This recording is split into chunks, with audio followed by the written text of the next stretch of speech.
ನೀವಿಲ್ಲಿ ನೋಡ್ತಿದ್ದೀರಾ SSC ಕಮಿಷನ್ದು ನಿನ್ನೆ ಅಷ್ಟೇ ಈ ನೋಟಿಫಿಕೇಷನ್ನ ಬಿಟ್ಟಿದ್ದಾರೆ ಗೈಸ್. 17ನೇ ತಾರೀಕು. ಇದನ್ನು ಕನ್ನಡದಲ್ಲಿ ನಾನು ಕನ್ವರ್ಟ್ ಮಾಡಿ ನಿಮಗೆ ಇವಾಗ ತೋರಿಸ್ತೀನಿ.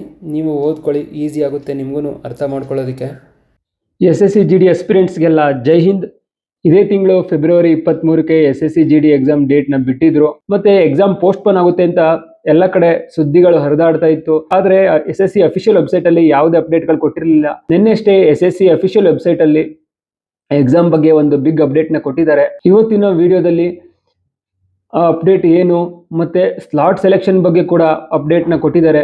ಮತ್ತೆ ಕೆಲವೊಂದು ಚೇಂಜಸ್ನೆಲ್ಲ ಮಾಡಿದ್ದಾರೆ. ಏನೇನು ಚೇಂಜ್ ಆಗಿದೆ, ಏನೇನು ಅಪ್ಡೇಟ್ಗಳಾಗಿದೆ, ಮತ್ತೆ ಎಕ್ಸಾಮ್ ಡೇಟ್ ಎಲ್ಲ ಯಾವಾಗ ಅನ್ನೋ ಕಂಪ್ಲೀಟ್ ಡೀಟೇಲ್ಸ್ನ ಈ ವಿಡಿಯೋದಲ್ಲಿ ಇವತ್ತು ನಿಮಗೆ ತಿಳಿಸ್ತಾ ಹೋಗ್ತೀನಿ. ಹಾಗಾಗಿ ವಿಡಿಯೋನ ಸ್ಕಿಪ್ ಮಾಡದೆ ಕೊನೆವರೆಗೂ ನೋಡಿ. ಮತ್ತೆ ಯಾರೆಲ್ಲ ಚಾನಲ್ನ ಫಸ್ಟ್ ಟೈಮ್ ನೋಡ್ತಾ ಇದ್ದೀರಾ ಅವರು ಚಾನಲ್ನ ಸಬ್ಸ್ಕ್ರೈಬ್ ಮಾಡಿ ಮತ್ತೆ ಬೆಲ್ ಐಕನ್ ಕ್ಲಿಕ್ ಮಾಡೋದನ್ನ ಮರಿಬೇಡಿ. ಬನ್ನಿ ಈಗ ವಿಡಿಯೋನ ಸ್ಟಾರ್ಟ್ ಮಾಡೋಣ.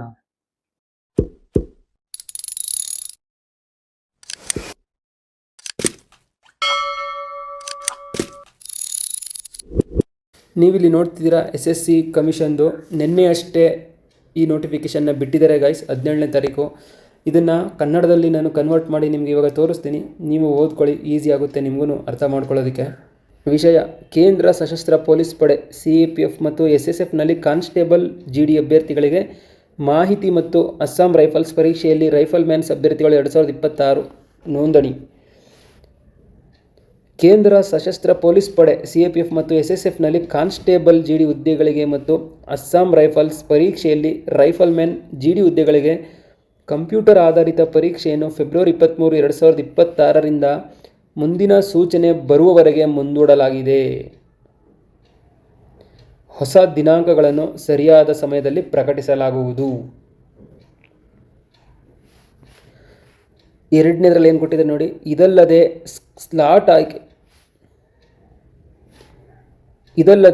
ಸ್ಲಾಟ್ ಆಯ್ಕೆ ಸೌಲಭ್ಯವು ಮೇಲಿನ ಪರೀಕ್ಷೆಗೆ ಅನ್ವಯಿಸುವುದಿಲ್ಲ.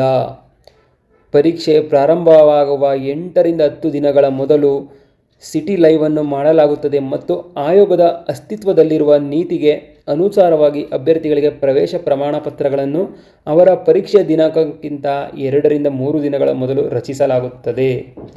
ನಿಮಗೆ ಓದ್ಕೊಂಡು ಅರ್ಥ ಮಾಡ್ಕೊಳ್ಳಿ ಅಂತ ಕನ್ನಡದಲ್ಲಿ ಟ್ರಾನ್ಸ್ಲೇಟ್ ಮಾಡಿದ್ದೀನಿ ಗಾಯ್ಸ್. ಇಲ್ಲಿ ಕ್ಲಿಯರ್ ಆಗಿ ಕೊಟ್ಟಿದ್ದಾರೆ ನೋಡಿ. ಫೆಬ್ರವರಿ 23ಕ್ಕೆ ಏನು ಮೊದಲು ಡೇಟ್ ಕೊಟ್ಟಿದ್ರು ಆ ಡೇಟ್ನ ಇವಾಗ ಪೋಸ್ಟ್ಪೋನ್ ಮಾಡಿದರೆ ಮುಂದಿನ ಸೂಚನೆ ಬರುವವರೆಗೆ ಮುಂದೂಡಲಾಗಿದೆ ಅಂತ ಹೇಳ್ತಾ ಇದ್ದಾರೆ.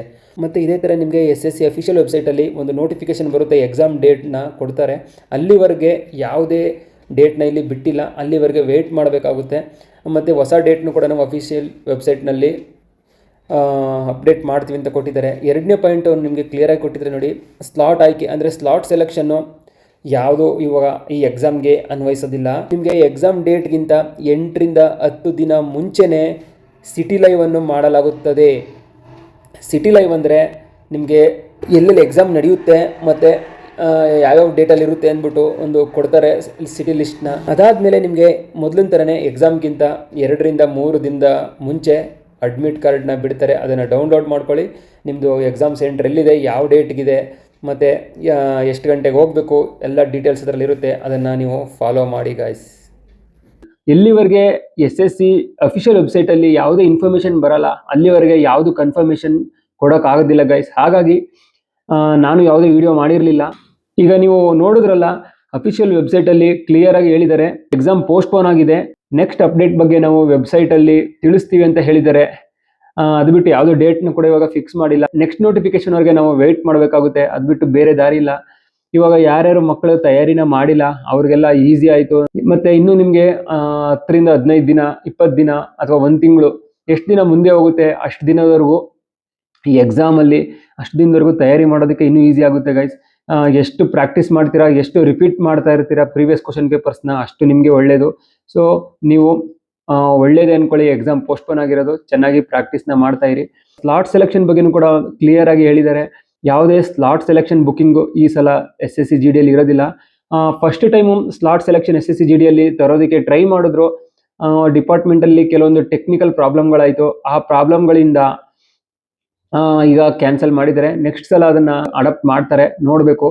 ಬಟ್ ಈ ಸಲ ಅದನ್ನ ಕ್ಯಾನ್ಸಲ್ ಮಾಡಿದ್ದಾರೆ. ಅಫಿಷಿಯಲ್ ವೆಬ್ಸೈಟ್ ನೋಟಿಫಿಕೇಶನ್ ಅಲ್ಲಿ ನೀವು ನೋಡಿದ್ರೆ ಕ್ಲಿಯರ್ ಆಗಿ ಹೇಳಿದ್ದಾರೆ, ಈ ಸಲ ಯಾವುದೇ ಸ್ಲಾಟ್ ಬುಕ್ಕಿಂಗ್ ಇಲ್ಲ ಅಂತ ಕೊಟ್ಟಿದ್ದಾರೆ. ಇದಕ್ಕೂ ಮೊದಲು ಯಾವ ತರ SSC ಕಮಿಷನ್ ನಲ್ಲಿ ನಡೆಸ್ತಾ ಇದ್ರು SSC GD ಎಕ್ಸಾಮ್ ನ, ಅದೇ ತರ ನಡೆಸ್ತಾ ಇದ್ದಾರೆ. ಯಾರು ಗಾಬರಿ ಆಗೋ ಅವಶ್ಯಕತೆ ಇಲ್ಲ ಏನಾಗ್ತಾ ಇದೆ ಏನು ಅಂತ. ನಿಮ್ಗೆ ಸ್ಲಾಟ್ ಸೆಲೆಕ್ಷನ್ ಬುಕ್ಕಿಂಗ್ ಆಗದೆ ಇರೋದು ಒಂಥರ ಒಳ್ಳೇದೇನೆ. ಯಾಕೆಂದ್ರೆ ಎಲ್ಲ ಮಕ್ಕಳಿಗೂ ಕೂಡ ತಮಗೆ ಬೇಕಾಗಿರೋಂಥ ಸ್ಲಾಟ್ಗಳು ಸಿಗ್ತಾ ಇರಲಿಲ್ಲ, ಕೆಲವರಿಗೆ ಮಾತ್ರ ಸಿಗ್ತಾ ಇತ್ತು. ಎಷ್ಟೋ ಮಕ್ಕಳಿಗೆ ಸ್ಲಾಟ್ ಸೆಲೆಕ್ಷನ್ ಮಾಡೋದಕ್ಕೆ ಬರ್ತಾ ಇಲ್ಲ. SSC MTS ಎಕ್ಸಾಮ್ ಆಯ್ತು, ಅದರಲ್ಲೂ ತುಂಬಾ ಮಕ್ಕಳು ಕನ್ಫ್ಯೂಸ್ ಆಗ್ತಾ ಇದ್ರು, ಸೆಲೆಕ್ಷನ್ ಮಾಡೋದಕ್ಕೆ ಆಗ್ತಾ ಇಲ್ಲ ಸರ್, ಯಾವ ರೀತಿ ಸರ್ ಅಂತೆಲ್ಲ ತುಂಬಾ ಮಕ್ಕಳು ಕೇಳ್ತಾ ಇದ್ರು. ಇವಾಗ ನಿಮ್ಗೆ ಅದು ಪ್ರಾಬ್ಲಮೇ ಇಲ್ಲ, ಹೆಂಗ್ ಬುಕ್ ಮಾಡಬೇಕು ಏನು ಅಂತ. ಎಷ್ಟೋ ಮಕ್ಕಳು ಸೆಲೆಕ್ಟ್ ಮಾಡಿದ್ರು ಕೂಡ ಅವ್ರಿಗೆ ಬುಕ್ ಆಗಿರ್ಲಿಲ್ಲ. ಓವರ್ ಆಲ್ ಎಲ್ಲ ಮಕ್ಕಳಿಗೂ ಇರೋದಿಲ್ಲ, ಕೆಲವ್ರಿಗೆ ಮಾತ್ರ ಸ್ಟಾರ್ಟಿಂಗ್ ಫಸ್ಟ್ ಡೇ ಮಾತ್ರ ಅವ್ರು ಯಾವಾಗ ಬಿಡ್ತಾರೆ ಅವಾಗ ಫಸ್ಟ್ ಡೇ ಮಾತ್ರ ಇರುತ್ತೆ. ಅದಾದ್ಮೇಲೆ ಸ್ಲಾಟ್ ಫಿಲ್ ಆದ ತಕ್ಷಣ ಅದು ಕ್ಲೋಸ್ ಮಾಡಿಬಿಡ್ತಾರೆ. ಮತ್ತೆ ಯಾರು ಲೇಟ್ ಆಗಿ ಓಪನ್ ಮಾಡ್ತಾರೆ ವೆಬ್ಸೈಟ್ ನ, ಅವರು ಬುಕ್ ಮಾಡೋದಕ್ಕೆ ಆಗ್ತಾ ಇರ್ಲಿಲ್ಲ. ಅವಾಗ ಕೆಲವು ಮಕ್ಕಳಿಗೆ ಬೇಜಾರಾಗ್ತಾ ಇತ್ತು, ಅವನಿಗೆ ಸಿಕ್ತು ನನಗೆ ಸಿಗ್ಲಿಲ್ಲ ಸ್ಲಾಟ್ ಸೆಲೆಕ್ಷನ್ ಅಂತ. ಸೊ ಇವಾಗ ಯಾರಿಗೂ ಇಲ್ಲ, ಎಲ್ಲರಿಗೂ ಒಂದೇ ರೂಲು, ಎಲ್ಲರಿಗೂ ಅಡ್ಮಿಟ್ ಕಾರ್ಡ್ ಬರುತ್ತೆ, ಎಲ್ಲೆಲ್ಲಿ ಎಕ್ಸಾಮ್ ಸೆಂಟರ್ ಬರುತ್ತೆ ಅಲ್ಲಿ ಹೋಗಿ ಎಕ್ಸಾಮ್ನ ಬರೀಬಹುದು. ಹಾಗಾಗಿ ಯಾವ್ದ್ರ ಬಗ್ಗೆನೂ ತಲೆ ಕೆಡಿಸ್ಕೋಬೇಡಿ, ಸ್ಲಾಟ್ ಸೆಲೆಕ್ಷನ್ ಇಲ್ವೇ ಇಲ್ಲ ಸರಿ, ನೀವು ಎಕ್ಸಾಮ್ ಬಗ್ಗೆ ತಯಾರಿ ಮಾಡ್ತಾ ಇರಿ. ನೆಕ್ಸ್ಟ್ ನೋಟಿಫಿಕೇಶನ್ ಬಂದಾಗ ನಾನು ಅಪ್ಡೇಟ್ ಮಾಡ್ತೀನಿ. ರೆಗ್ಯುಲರ್ ಆಗಿ SSC ಅಫಿಷಿಯಲ್ ವೆಬ್ಸೈಟ್ ನ ಚೆಕ್ ಮಾಡ್ತಾ ಇರಿ, ಮತ್ತೆ ತಯಾರಿನ ಮಾಡ್ತಾ ಇರಿ. ಯಾವುದೇ ಅಪ್ಡೇಟ್ ಬಂದ್ರು ನಾನು ನಿಮ್ಗೆ ಅಪ್ಡೇಟ್ ಮಾಡ್ತಾ ಇರ್ತೀನಿ. ನನ್ನ ಚಾನಲ್ನ ಫಾಲೋ ಮಾಡ್ತಾ ಇರಿ, ಪ್ರತಿಯೊಂದು ನಿಮ್ಗೆ ಜೆನ್ಯೂನ್ ಇನ್ಫಾರ್ಮೇಶನ್ ನಾನು ಕೊಡ್ತಾ ಇರ್ತೀನಿ. ಮತ್ತೆ ತುಂಬಾ ಮಕ್ಕಳು ವೇಕೆನ್ಸಿ ಜಾಸ್ತಿ ಮಾಡ್ತಾರ ಸರ್ ಅಂತೆಲ್ಲ ಕೇಳ್ತಾ ಇದ್ರಿ. ಹೌದು, ವೇಕೆನ್ಸಿ ಜಾಸ್ತಿ ಆಗುತ್ತೆ. ಇವಾಗ 25,487 ವೇಕೆನ್ಸಿನ ಬಿಟ್ಟಿದ್ದಾರೆ. ಇದು ಹೋಗ್ತಾ ಹೋಗ್ತಾ 45,000 to 50,000 ವೇಕೆನ್ಸಿ ಆಗೋ ಚಾನ್ಸಸ್ ಇದೆ. ಯಾಕೆ ಅಂತಂದ್ರೆ 2025 ಡಿಸೆಂಬರ್ ಅಲ್ಲಿ ಇರೋದು ನೋಟಿಫಿಕೇಶನ್ ಬಂದಿರೋದು, ಇವಾಗ 26 ನಡೀತಾ ಇದೆ. ನೀವು ಜಾಯ್ನಿಂಗ್ ಆಗೋಷ್ಟರಲ್ಲಿ 2026 ಡಿಸೆಂಬರ್ ಆಗ್ಬೋದು, ಅಥವಾ 2027 ಜನವರಿ ಆಗ್ಬೋದು. ಸೊ 1 ವರ್ಷ ಆಗುತ್ತೆ. 1 ವರ್ಷದಲ್ಲಿ CAPF ನಲ್ಲಿ ಕಡಿಮೆ ಅಂದ್ರು 40,000 ಪೋಸ್ಟ್ಗಳು ಖಾಲಿ ಆಗುತ್ತೆ. ರಿಟೈರ್ಮೆಂಟ್ ಹೋಗೋರು ಇರ್ತಾರೆ. ಅದನ್ನೆಲ್ಲ ಅವರು ಮತ್ತೆ ಕ್ಯಾಲ್ಕುಲೇಟ್ ಮಾಡಿ ಇನ್ನೊಂದು 2-3 ತಿಂಗಳೊಳಗಡೆ ಏನು ನಿಮ್ದು ಫೈನಲ್ ಮೆರಿಟ್ ಬರೋಷ್ಟರಲ್ಲಿ, ಏನು ನಿಮ್ದು ಮೆಡಿಕಲ್ ನಡೆಯುತ್ತೆ ಆ ಟೈಮಲ್ಲಿ ಮತ್ತೆ ಅಪ್ಡೇಟ್ ಮಾಡ್ತಾರೆ. ಸೊ ಅವಾಗ 45,000 to 50,000 ವೇಕೆನ್ಸಿ ಹೋಗುತ್ತೆ. ವೇಕೆನ್ಸಿ ಬಗ್ಗೆ ಯಾರು ವರಿ ಮಾಡಬೇಡಿ, ನಿಮ್ಮ ಕೆಲಸ ಏನು ಪ್ರಾಕ್ಟೀಸ್ ಮಾಡ್ತಾ ಇರಿ. ಪ್ರತಿದಿನ ನೀವು ರಿಟರ್ನ್ ಎಕ್ಸಾಮ್ಗೆ 1 hour ಮತ್ತೆ ಫಿಸಿಕಲ್ಗೆ 1 hour ಕೊಡಿ. ಮತ್ತೆ ಯಾರೆಲ್ಲ ಫಿಸಿಕಲ್ ಬಗ್ಗೆ ತಲೆ ಕೆಡಿಸ್ಕೊಂಡಿಲ್ಲ, ಇನ್ನೂ ಟೈಮ್ ಇದೆ, ಇವಾಗ ರಿಟರ್ನೇ ಪೋಸ್ಟ್ಪೋನ್ ಆಗಿದೆ, ಫಿಸಿಕಲ್ ಇನ್ನು 2-3 ತಿಂಗಳಿದೆ ಅಂತೆಲ್ಲ ನೆಗ್ಲೆಕ್ಟ್ ಮಾಡಕ್ ಹೋಗ್ಬೇಡಿ. 5 ಕಿಲೋಮೀಟರ್ 24 ನಿಮಿಷದೊಳಗಡೆ ಓಡಬೇಕು. ಸೊ ಇವಾಗಿಂದನೇ ಟಚ್ ಅಲ್ಲಿ ಇರಿ, ವಾರ್ಮ್ ಅಪ್ ಮಾಡ್ತಾ ಇರಿ, ಜಾಗಿಂಗ್ ಮಾಡ್ತಾ ಇರಿ, ಸ್ಟ್ರೆಚಿಂಗ್ ಮಾಡ್ತಾ ಇರಿ. ಡೈಲಿ ನೀವು 1 hour ಫಿಸಿಕಲ್ಗೆ ಅಂತಾನೆ ಟೈಮ್ನ ಕೊಡಿ. ಬೆಳಗ್ಗೆ ಆಯಿತು ಅಥವಾ ಈವ್ನಿಂಗ್ ಆಯಿತು, ಯಾವ ಟೈಮಲ್ಲಾದರೂ ಪರವಾಗಿಲ್ಲ, 1 hour ನೀವು ಮಾಡಲೇಬೇಕು ಗೈಸ್. ಇಲ್ಲಾಂದ್ರೆ ನಿಮಗೆ ಕಷ್ಟ ಆಗುತ್ತೆ. 24 ನಿಮಿಷ ಅಲ್ಲ, 25-26 ನಿಮಿಷ ಆಗ್ಬಿಡುತ್ತೆ ನಿಮ್ಮ ಟೈಮಿಂಗು. ಹಾಗಾಗಿ ಪ್ರಾಕ್ಟೀಸ್ನ ಮಾಡ್ತಾ ಇರಿ. ನಿಮಗೆ ರನ್ನಿಂಗ್ ಸ್ಪೀಡ್ ಇಂಪ್ರೂವ್ ಆಗ್ತಾ ಇಲ್ಲ, ಎಂಡೂರೆನ್ಸ್ ಬರ್ತಾ ಇಲ್ಲ, 24 ನಿಮಿಷದಲ್ಲಿ ನಿಮ್ಗೆ ಓಡಕ್ ಆಗ್ತಾ ಇಲ್ಲ ಅನ್ನೋ ಮಕ್ಕಳು ಕಮೆಂಟ್ ಮಾಡಿ, ನಿಮ್ಗೆ ಯಾವ ರೀತಿ ಓಡಬೇಕು ಅಂತೆಲ್ಲ ನಾನು ಟಿಪ್ಸ್ನ ಹೇಳ್ಕೊಡ್ತೀನಿ. ರನ್ನಿಂಗ್ ಯಾವ ತರ ಮಾಡಬೇಕು, ಯಾವ ತರ ವರ್ಕೌಟ್ ಮಾಡಬೇಕು, ಅದೆಲ್ಲ ವಿಡಿಯೋಗಳು ಹಾಕಿದ್ದೀನಿ, ವಿಡಿಯೋನ ನೋಡಿ. ನಿಮ್ಗೆ ಇನ್ನೂ ವಿಡಿಯೋಗಳು ಬೇಕಂದ್ರೆ ನನ್ನ ಕಾಂಟ್ಯಾಕ್ಟ್ ಮಾಡಿ, ನಿಮ್ಗೆ ಯಾವ ರೀತಿ ರನ್ನಿಂಗ್ ಇಂಪ್ರೂವ್ ಮಾಡಬೇಕು ಅನ್ನೋದು ಟಿಪ್ಸ್ನೆಲ್ಲ ಕೊಡ್ತೀನಿ ಗೈಸ್. ಮತ್ತೆ ಇನ್ನೂ ಎಷ್ಟೋ ಮಕ್ಕಳಿಗೆ ಸಿಲೆಬಸ್ ಬಗ್ಗೆ ಎಲ್ಲ ಗೊತ್ತಿರಲ್ಲ, ಯಾವ ಸಿಲೆಬಸ್ ಇರುತ್ತೆ, ಯಾವ ಲ್ಯಾಂಗ್ವೇಜಲ್ಲಿ ಎಕ್ಸಾಮ್ ಇರುತ್ತೆ, ಅದೆಲ್ಲ ಕನ್ಫ್ಯೂಸ್ ಅಲ್ಲಿರ್ತಾರೆ. ಎಷ್ಟು ಮಾರ್ಕ್ಸ್ ಇರುತ್ತೆ, ಈ ಇನ್ಫಾರ್ಮೇಶನ್ ಎಲ್ಲ ನಾನು ಹಳೆ ವಿಡಿಯೋಗಳಲ್ಲಿ ಹಾಕಿದ್ದೀನಿ.